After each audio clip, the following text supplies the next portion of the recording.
chapter 22. He or she that is wise will not experiment with sin so that they can gain more experience. They will examine those who lack obedience and perseverance. For they know to abstain from all evil appearance. If you hear someone call you a racial slur, and many other things that you know you don't deserve. Bless them that curse you with sincerity, nothing deferred. And pray that God lay not cursing upon him or her. When women wear clothing that shows too much skin, or clothing that draws attention to their breast, buttocks, and abdomen, they become adversaries of righteousness and instruments of sin, bringing condemnation upon themselves and those whose hormones spin. What say ye, O foolish women, who maketh men stare? If ye are instrumental in Satan's soul-sucking snares, being fully aware that thy appearance brings souls into despair, do ye suppose that advocates of sin won't be burned with the tares? How long wilt thou sleep, thou poisonous raisin? When wilt thou awaken and see the filth on thy apron?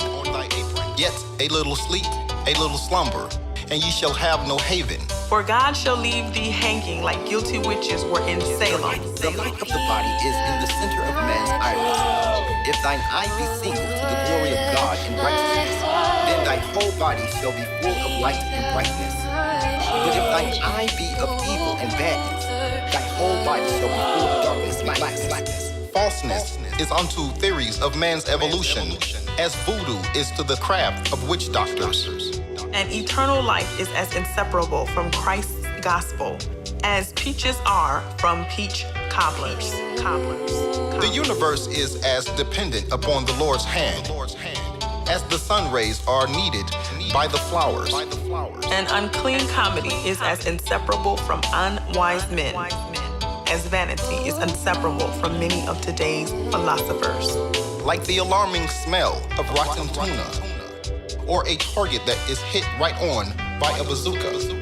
The same are marriage deserters who date and swim free like barracudas, reunite or divorce and remarry because justice lurks like hungry pumas. Look down on no one because of mistakes they've made, whether they've prostituted, were gay, were imprisoned, or have AIDS. Neither because they eat from trash, don't shave or bathe, or ye know not what productiveness they can show if you persuade. Never classify a person as a lowlife or a loser for their past when they're striving for a brighter future.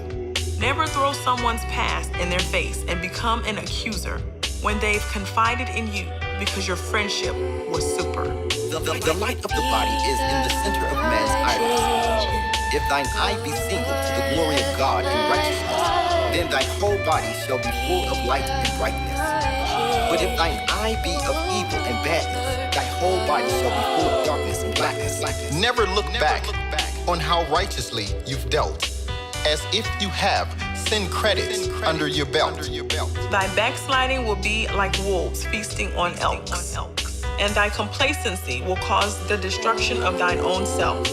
Boast not, my son, of thy many good doings, especially with the intent of emotionally wounding. If ye recall thy good, do it not for boasting and feuding. Do it in ways harmless, non-self-righteous, edifying, and soothing. Always ask permission before touching someone's belongings. Always get agreements notarized with reasonable private loanings. Always take responsibility for your actions, no matter the prolongings, but never take the blame for another person's wrongings. Harbor not in your heart or think that unless you see instant blessings for good deeds, you will purposely regress. If you have such thoughts, them you must immediately suppress. For God is not a God who you can unrightfully test.